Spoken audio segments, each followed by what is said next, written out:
जय हिंद दोस्तों। आज झारखंड के कुछ महत्वपूर्ण करंट अफेयर को देखेंगे, उससे संबंधित रिलेटेड फैक्ट को भी साथ साथ देखते हुए चलेंगे।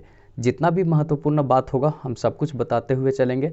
साथ में पेन पेपर सब कुछ लेकर बैठिएगा और साथ में लिखते भी चलिएगा। जो भी इम्पॉर्टेंट फैक्ट होगा वो हम यहाँ पे बताएंगे, वो आप नोट डाउन भी करते हुए चलिएगा। तो चलिए स्टार्ट करते हैं। तो चलिए फर्स्ट क्वेश्चन देखते हैं। नीति आयोग के ताज़ा रिपोर्ट के अनुसार हेल्थ और न्यूट्रिशन के क्षेत्र में झारखंड का कौन सा जिला प्रथम स्थान प्राप्त किया है? ये बहुत महत्वपूर्ण क्वेश्चन होगा, यहाँ से पक्का क्वेश्चन बन सकता है। तो जो रामगढ़ है वो प्रथम स्थान प्राप्त किया है। हेल्थ और न्यूट्रिशन के क्षेत्र में रामगढ़ जो है वो प्रथम स्थान प्राप्त किया है। तो थोड़ा सा इसको ध्यान में रखिएगा। अब अगर ये हेल्थ और न्यूट्रिशन का रिपोर्ट आया है उसमें रामगढ़ पहले स्थान पर रहा है, तो कुछ और रिपोर्ट देख लेते हैं जो यहाँ से क्वेश्चन पूछा जा सकता है। तो देखिए, पहला ये है, स्कूलिंग और शिक्षा और साक्षरता विभाग के द्वारा ऑनलाइन पढ़ाई के लिए एक रिपोर्ट जारी किया गया था। तो उस मामले में अगर देखा जाए तो झारखंड का जो राज्य है, ये जो झारखंड राज्य है उसका स्थान प्राप्त हुआ है 13वां। ठीक है, ऑनलाइन शिक्षा और साक्षरता के क्षेत्र में और जो पढ़ाई के मामले में राज्यों का जो रिपोर्ट आया है उसमें इसका 13वां स्थान रहा है। तो इसको भी थोड़ा ध्यान में रखिएगा।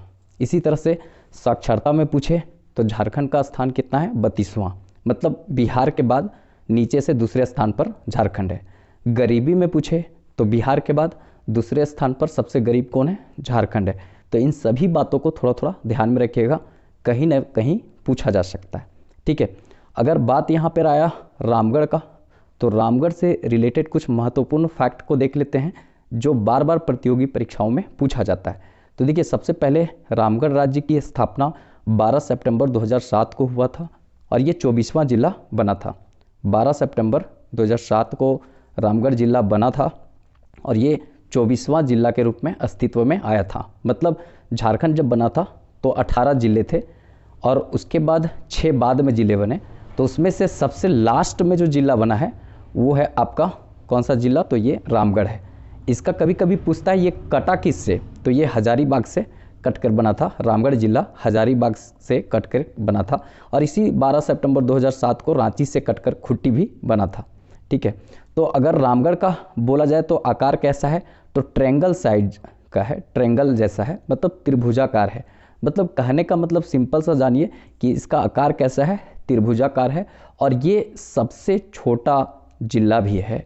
इसको भी थोड़ा सा दिमाग में रखना है कि रामगढ़ सबसे छोटा जिला भी है, इसको भी ध्यान में रखना है। और पश्चिम बंगाल से सीमा साझा करता है, ये भी क्वेश्चन पूछता है, तो इसको भी ध्यान में रखना है।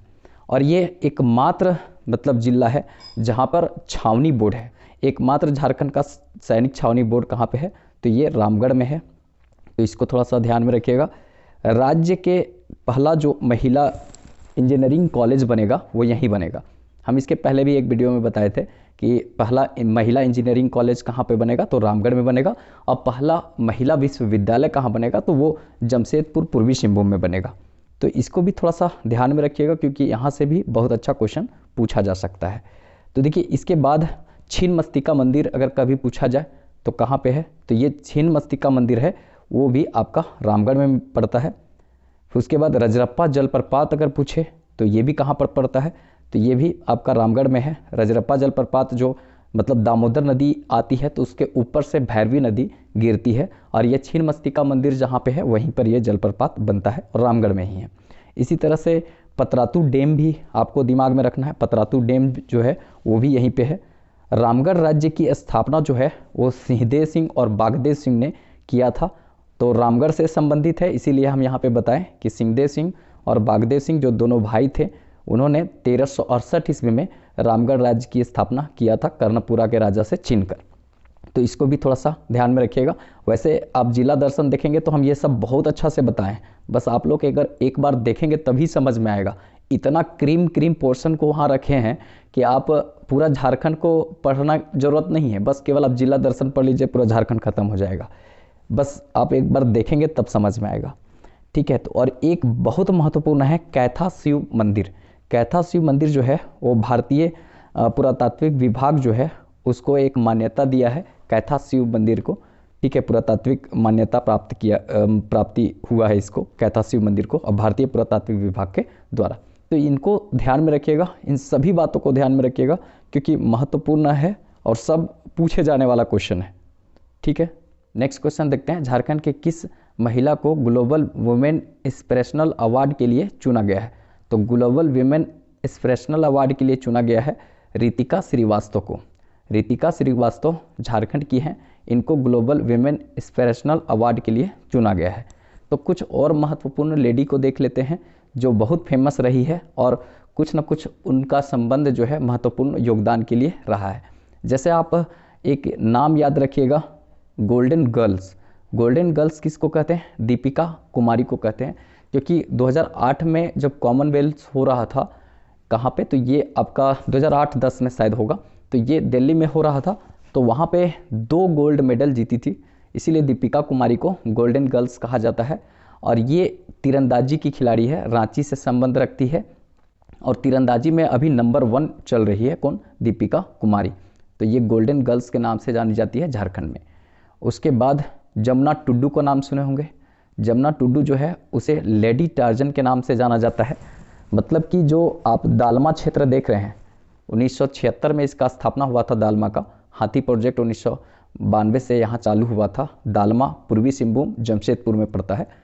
तो वहाँ पे जो है जमुना टुड्डू जो हैं वो उस जंगल को सुरक्षा प्रदान करने के लिए खुद हंसुआ, बाली और ये सब लेके निकलती थी और किसी को भी पेड़ नहीं काटने देती थी।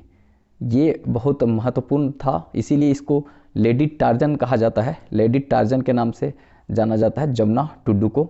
और महत्वपूर्ण पर्यावरण के क्षेत्र में काम के लिए इनको जाना जाता है जमुना टुड्डू को। तो इनको थोड़ा सा ध्यान में रखिएगा। छुटनी देवी को तो बता दिए हैं, 2021 में इनको पद्मश्री भी इसीलिए मिला था कि डाइन प्रथा से उन्मूलन करने के लिए इनको मिला था छुटनी देवी को। तो ये भी महत्वपूर्ण रहेगा। और निक्की प्रधान, ये हॉकी की बहुत फेमस खिलाड़ी है, रांची क्षेत्र से आती हैं और हॉकी की बहुत फेमस खिलाड़ी हैं। इसी तरह से सुमराय टेट्टे ध्यानचंद पुरस्कार प्राप्त करने वाली एकमात्र ये महिला खिलाड़ी रही हैं। मतलब 2017 में इनको मिला था, तो उस समय तक के लिए, अब तो मिल गया और को, लेकिन ये महिला जो है खिलाड़ी रही है। झारखंड के क्षेत्र में तो अभी तक ध्यानचंद पुरस्कार जो है इन्हीं को मिला है, सुमराय टेट्टे को, और पुरुष में सिल्वानुस डुगडू को मिला है, लेकिन महिला में इनको मिला है। तो ये थोड़ा सा ध्यान में रखिएगा।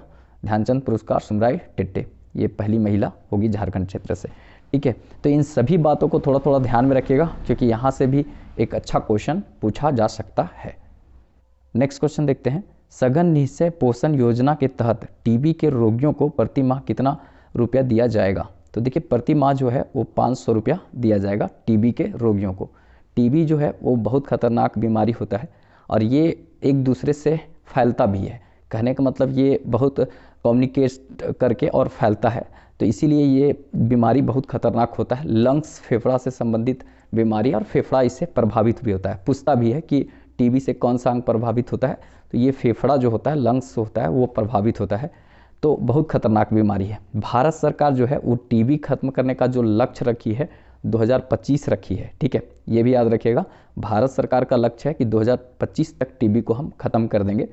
और झारखंड सरकार निश्चय योजना के तहत जो रोगियों को 500 रुपये देने की बात कही है, क्योंकि ये सब रोगी के साथ थोड़ा लोग भेदभाव कर देता है, और भेदभाव नहीं करेगा तो थोड़ा सा बचने की संभावना कम हो सकता है, क्योंकि ये कम्युनिकेट करके फैलने वाला बीमारी में से है।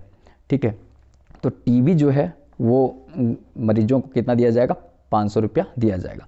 कुछ और हम योजना देख लेते हैं झारखंड सरकार का, जहां से क्वेश्चन बन सकता है। जैसे सीएम सपोर्ट ऐप्स, एक सीएम सपोर्ट ऐप है झारखंड सरकार का, जिसके तहत क्या करती है झारखंड सरकार की गरीबों को मतलब पेट्रोल सस्ता देगी, गरीबों को पेट्रोल सस्ता देगी। इसके लिए एक ऐप्स बनाई है झारखंड सरकार, सीएम सपोर्ट ऐप। ठीक है, इसके तहत गरीबों को पेट्रोल सस्ता मिलेगा। इसी तरह से एक है पशुधन विकास योजना। पशुधन विकास योजना किस राज्य से संबंधित है? तो झारखंड से संबंधित है। पशुओं को और उनके साथ मालिकों को मतलब एक अच्छा कुछ बेनिफिट सरकार यहाँ पे देने की बात कही है। ठीक है, इसी तरह से है सहाय योजना। सहाय योजना जो है नक्सल के क्षेत्र में होता है क्या कि लोग धीरे धीरे नक्सल के क्षेत्र में चले जाते हैं। कहने का मतलब कुछ संसाधन के अभाव के कारण, पढ़ाई के अभाव के कारण, एजुकेशन के अभाव के कारण, खेल कूद के अभाव के कारण ये चले जाते हैं। तो सरकार का उद्देश्य है कि हम यहाँ पे सहाय योजना के तहत नक्सल क्षेत्र में जो लोग हैं उनको खेल के प्रति प्रतिभा को उजागर करेंगे और विश्व स्तर तक उसको लेकर जाने का प्रयास करेंगे। इसके लिए सहाय योजना सरकार लाई है कि नक्सल प्रभावित क्षेत्रों में खेल को प्रोत्साहित करके और लोगों को विश्व स्तर तक एक ख्याति प्रदान करना और उसको आगे जाकर प्रमोट करना, ये राज्य सरकार का उद्देश्य है। तो इसको थोड़ा सा ध्यान में रखिएगा। एक है झारखंड सरकार का हमार अपन बजट।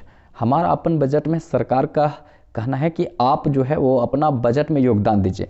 मतलब हर झारखंड वासी सरकार को सुझाव दे सकता है कि बजट में क्या होना चाहिए, क्या नहीं होना चाहिए। ये हमारा अपन बजट के तहत कर सकता है, तो ये भी झारखंड सरकार का है। आयुष्मान भारत योजना, आयुष्मान भारत योजना जो है वो झारखंड से चला था 2018 से, ठीक है, और ये पूरा भारत में लागू है। मतलब इसके तहत 5 लाख रुपया का इंश्योरेंस कवर करता है व्यक्ति को, ठीक है। तो ये 2018 में यहीं से रांची से चालू हुआ था आयुष्मान भारत, तो इसको भी थोड़ा ध्यान में रखना है। और आगे हम अगर देखें यहाँ पे तो सार्वजनिक पेंशन योजना भी झारखंड सरकार का है। और इस योजना के तहत क्या किया जाता है कि मतलब सार्वजनिक पेंशन योजना जो है वो वृद्धों को और वैसे लोगों को जो समाज में वंचित हैं उनको इसका लाभ मिलेगा। जैसे 60 वर्ष से अधिक के लोगों को सार्वजनिक पेंशन योजना के लाभ मिलेगा। 18 वर्ष से अगर ऊपर है और अगर उनके पति मर गया, विधवा हो गई हैं, तो उस महिला को इसका लाभ मिलेगा। और दिव्यांग लोग हैं जो HIV एड्स जैसे बीमारियों से पीड़ित हैं, उनको इसका लाभ मिलेगा। तो इस तरह का मतलब लोग हैं, उसको सार्वजनिक पेंशन योजना के तहत उसको समाज में उठाने का प्रयास किया जाएगा। तो इसको भी थोड़ा ध्यान में रखिएगा। और जैसे विदेश में, इसी क्वेश्चन में हम थोड़ा सा एक जोड़ दिए हैं कि अगर कोई विदेश में कमाने जाता है, झारखंड का कोई भी श्रमिक विदेश में कमाने जाता है और वहाँ पर अगर किसी भी तरह से उसकी आकस्मिक मृत्यु हो जाता है तो उसको क्या लाभ देगी झारखंड सरकार? तो 5 लाख रुपया का लाभ देगी झारखंड सरकार। मतलब कोई भी श्रमिक अगर विदेश जाता है और विदेश जाने के बाद उसकी मृत्यु हो जाती है तो सरकार जो है, झारखंड सरकार 5 लाख रुपया का लाभ देगी। तो इसको भी थोड़ा सा ध्यान में रखिएगा। ये योजना, ऐप्स, ये सबसे संबंधित था, तो हम इसको एक ही जगह रखने का प्रयास किए जो अभी हाल फिलहाल में चर्चित है। और जो नया नया है वो योजनाएं तो बहुत है, ऐप्स बहुत है, पुराना बहुत सारा है, लेकिन हम यहाँ पे करंट अफेयर की दृष्टि से जो महत्वपूर्ण लगा, जो अभी हाल फिलहाल में चर्चे में है, उन सभी को रखने का प्रयास किए हैं। नेक्स्ट क्वेश्चन देखते हैं। झारखंड सरकार ने निम्न में से कौन सी घटना को आपदा घोषित किया है? मतलब झारखंड सरकार जो है वो हाल फिलहाल में आपदा घोषित किया है कौन सी घटना को? तो ये सड़क दुर्घटना को आपदा घोषित किया है झारखंड सरकार।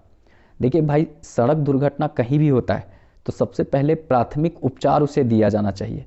अगर आप कहीं भी सड़क में जा रहे हो, अगर कोई भी वैसा संदिग्ध स्थिति में मिल जाए जो किसी तरह से मतलब दुर्घटना का शिकार हुआ है रोड में, तो आप उसकी थोड़ा मतलब मदद करें, वैसे लोगों को हेल्प करें और उसको कम से कम प्राथमिक उपचार तक पहुंचा दें जिससे कि उसकी जान बच सके। पहले के समय में लोग क्या करता था कि नहीं, ऐसा लगता था कि पुलिस कंप्लेन हो जाएगा हम अगर उठा के हॉस्पिटल ले जाते हैं तो इस तरह की बहुत दिक्कतें थी। बाद में झारखंड सरकार ने इसका क्लियर किया कि नहीं, जो आदमी बचाने में हेल्प करेगा उसको हम कुछ पुरस्कार भी देंगे, ठीक है। मतलब अगर पुरस्कार देंगे तो इससे क्या होगा कि लोग प्रेरित होगा कि नहीं बचाना चाहिए और उस पर कोई कार्रवाई नहीं होगी, कोई पूछताछ नहीं होगी। तब आप लोग जागरूक थोड़ा हो गया, नहीं तो पहले लोग मरता हुआ छोड़ दिया जाता, मतलब मरता हुआ छोड़ देता था। तो ऐसा नहीं करिए। कभी भी सड़क दुर्घटना होता है तो समझिए वो अपना ही एक मानवता के थ्रू, या तो अपना एक भाई समझिए या बहन समझिए उसे, जो भी व्यक्ति अगर उससे ग्रसित है तो उसे हॉस्पिटल तक जरूर पहुंचाइए। ये मेरा एक रिक्वेस्ट रहेगा आप सबका। तो झारखंड सरकार जो है सड़क दुर्घटना, क्योंकि दिनों दिन बढ़ते जा रहा है, तो इसको आपदा घोषित कर दी है झारखंड सरकार। तो इसको थोड़ा सा दिमाग में रखना है। अब जो है भारत जो राष्ट्रीय आपदा प्रबंधन अधिनियम, अगर कभी पूछा जाए कि कब आया था, आपदा का बात है तो इसीलिए हम बता देते हैं कि राष्ट्रीय आपदा प्रबंधन जो अधिनियम है, एक्ट जो है वो बना था 2005 का एक्ट है और इसका गठन 2006 में हुआ था। आप देखेंगे 7 to 10th JPSC में ये क्वेश्चन पूछ दिया था कि आपदा प्रबंधन, राष्ट्रीय आपदा प्रबंधन अधिनियम जो है, वो अधिनियम नहीं पूछा था, राष्ट्रीय आपदा प्रबंधन का गठन कब हुआ है, तो 2006 वहाँ पे ऑप्शन था। बहुत लोग 2005 लगाएं। भाई साहब राष्ट्रीय आपदा प्रबंधन अधिनियम 2005 ये एक्ट है, लेकिन इसका गठन उस एक्ट के तहत 2006 में हुआ है। ठीक है, तो इसको दिमाग में थोड़ा रखिएगा।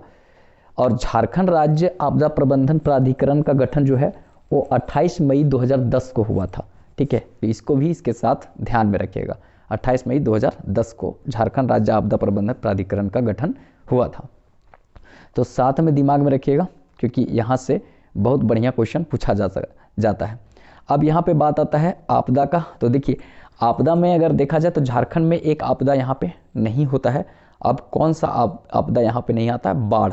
झारखंड में बाढ़ जो है वो आपदा नहीं है, क्योंकि एक्चुअली में ये पठारी एरिया है, तो जितनी भी नदियाँ निकलती है वो कहने का मतलब है कि पठारी के क्षेत्र में से बहती है और नीचे की ओर प्रवाहित होती है। तो यहाँ पे मैदानी एरिया नहीं है, तो बाढ़ का चपेट बहुत कम पड़ता है झारखंड में।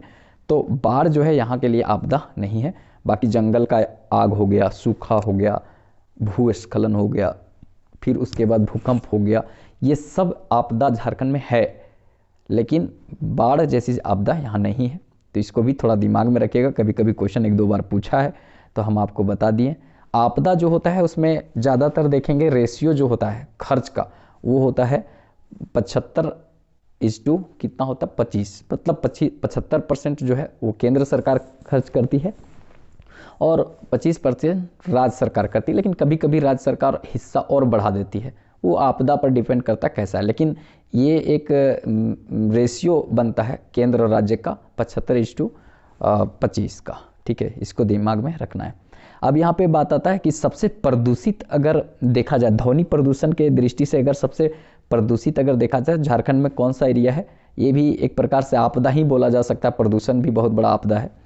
तो ये प्रदूषण देखा जाए, ध्वनि प्रदूषित सबसे ज़्यादा है धनबाद। ठीक है, और अगर ग्रीन हाउस इफेक्ट में सबसे खराब स्थिति में है गिरिडीह, ये भी याद रखिएगा। जैसे ग्रीन हाउस इफेक्ट बढ़ रहा है सबसे ज़्यादा कहाँ? गिरिडीह में। सबसे ज़्यादा प्रदूषित ध्वनि प्रदूषण कहाँ होता है? तो ये धनबाद में होता है। ध्वनि प्रदूषण से संबंध किससे है? तो याद रखिएगा ग्रीन मफलर का संबंध ध्वनि प्रदूषण से है।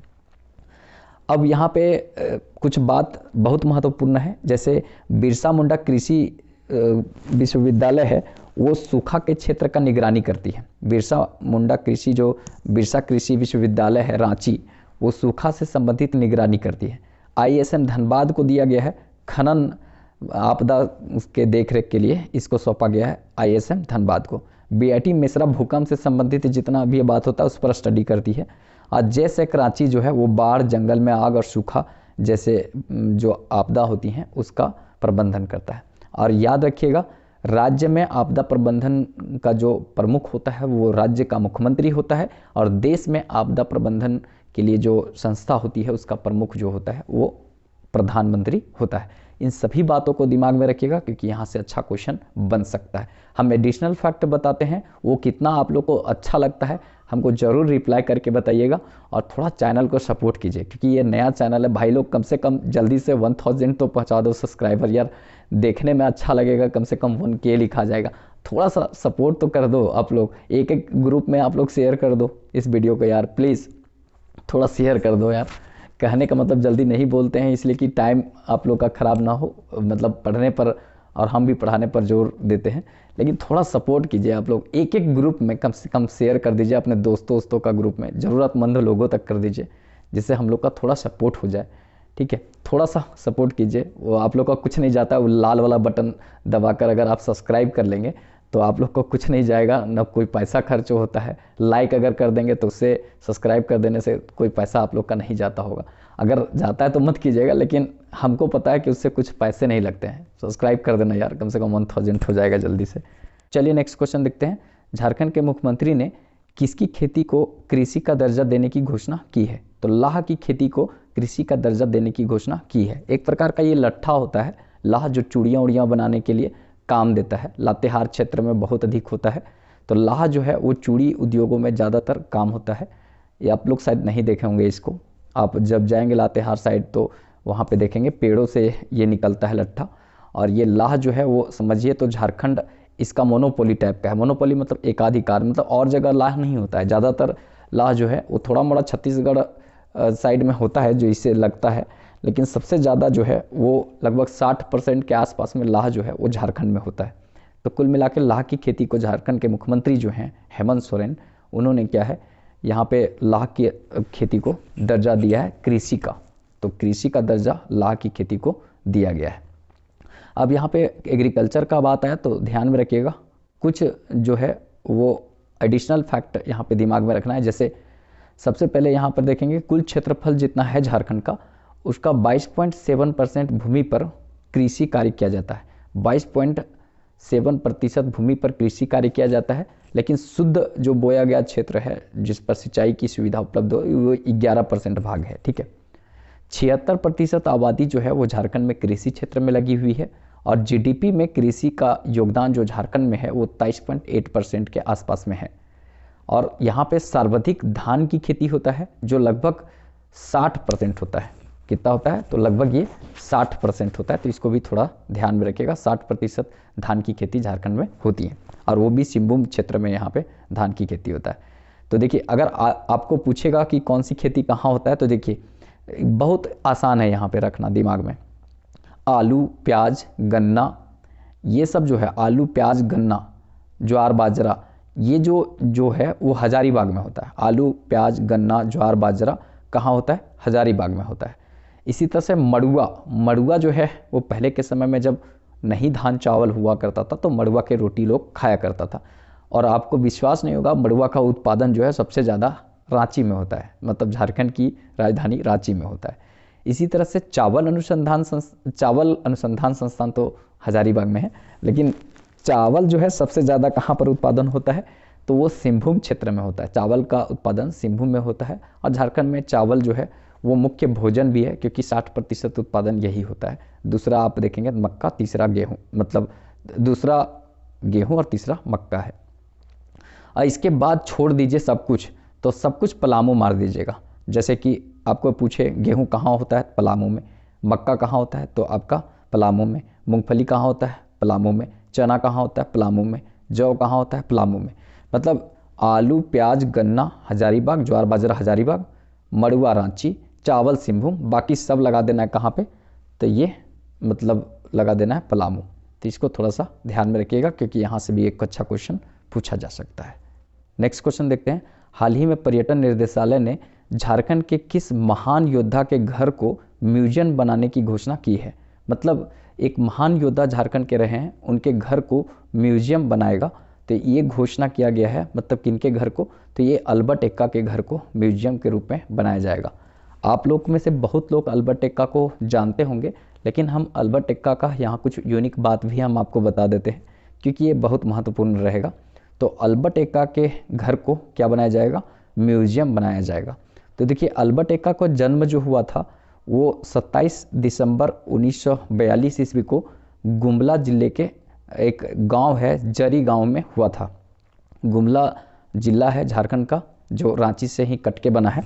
तो गुमला जिला का एक गांव है जड़ी गांव, तो जड़ी गांव में इनका जन्म हुआ था। देखिए अल्बर्ट एक्का प्रखंड भी है, अगर आप गुमला में जाएंगे तो अल्बर्ट एक्का प्रखंड है, लेकिन अल्बर्ट एक्का प्रखंड में अल्बर्ट एक्का का जन्म नहीं हुआ है। अल्बर्ट एक्का स्टेडियम गुमला में है, जड़ी गांव में हुआ है। जड़ी वहाँ पर एक ब्लॉक भी है, ठीक है। तो जड़ी गांव में हुआ है, तो इसको दिमाग में रखिएगा। और ये बचपन में शिकार के बहुत पसंदीदा आदमी थे, मतलब शिकार करने में इनको बहुत इंटरेस्ट आता था। अगर आप अल्बर्ट एक्का का अगर रियल में कभी व्यू देखने को मिलेगा, बहुत लंबे चौड़े हट्टे कट्टे बड़ी मज़ेदार इंसान थे, मतलब जोश से भरे हुए इंसान थे। और कहने का मतलब हम लोग जैसा 10-20 को उठा के ऐसे फेंक देते हुए, मतलब बहुत अट्टा कट्टा इंसान थे अल्बर्ट एक्का।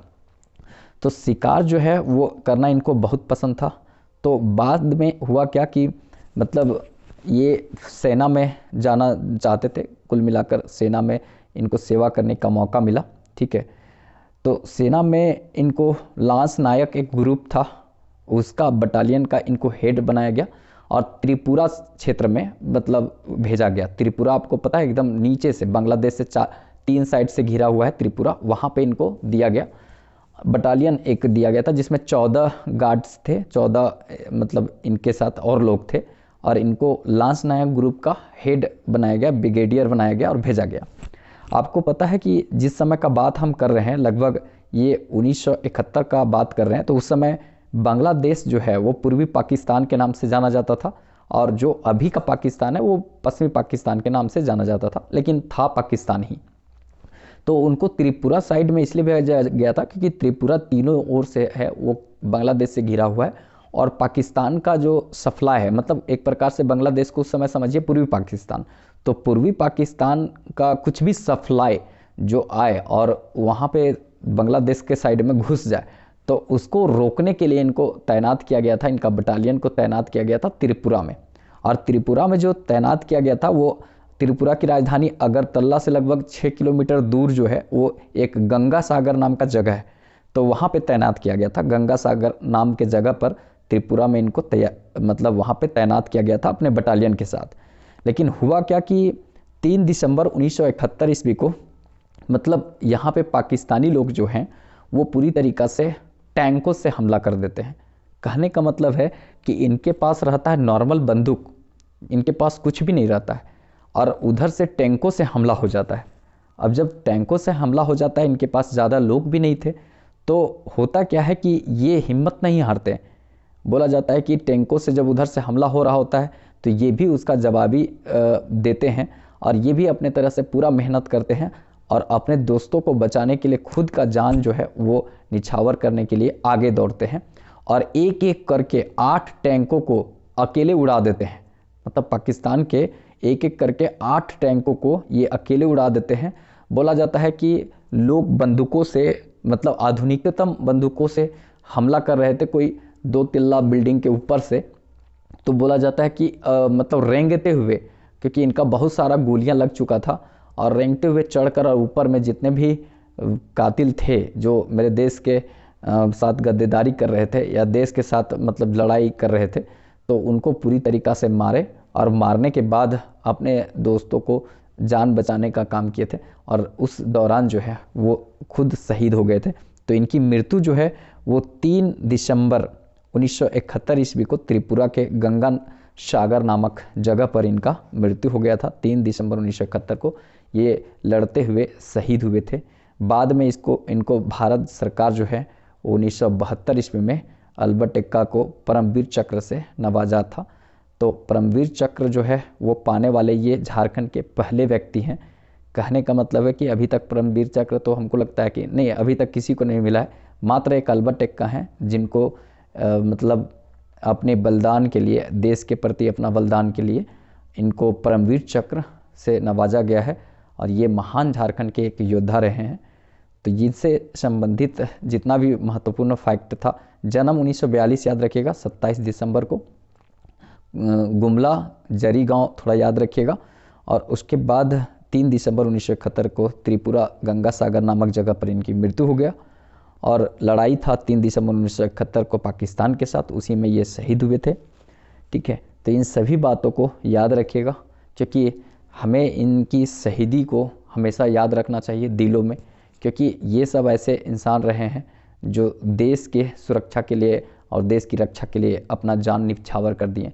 तो इनके परिवार को और इनको तहे दिल से हमें सैल्यूट करना चाहिए, और हमेशा कोशिश करना चाहिए कि पहले देश, उसके बाद हम और आप हैं। ठीक है, तो कुल मिलाकर इस तरह का जो करंट अफेयर है वो हम देने का प्रयास किए। कैसा लगा आप लोग थोड़ा सा फीडबैक ज़रूर दीजिएगा। अगर अच्छा लगे तो लाइक कीजिए, थोड़ा सपोर्ट कीजिए, हम लोग का हौसला बढ़ाइए, क्योंकि मेरा टीम बहुत अच्छा काम करने के लिए रेडी है, लेकिन आप लोग का सपोर्ट बहुत अच्छा नहीं मिल रहा है, जिसके कारण टीम काम नहीं कर पा रही। थोड़ा आप लोग सपोर्ट कीजिए। अच्छा लगे तो चैनल सब्सक्राइब कर लीजिएगा, वो रेड वाला बटन को दबाकर चैनल सब्सक्राइब कर लीजिएगा, और थोड़ा जो ज़रूरतमंद लोग हैं जिनको ज़रूरत है अपने दोस्तों में शेयर भी किया कीजिएगा, जिससे हम लोग का हौसला बढ़ेगा। तो हम इसी तरह का वीडियो आप लोग के सामने लाते रहेंगे। तो चलिए फिर मिलेंगे नेक्स्ट वीडियो में, तब तक के लिए जय हिंद।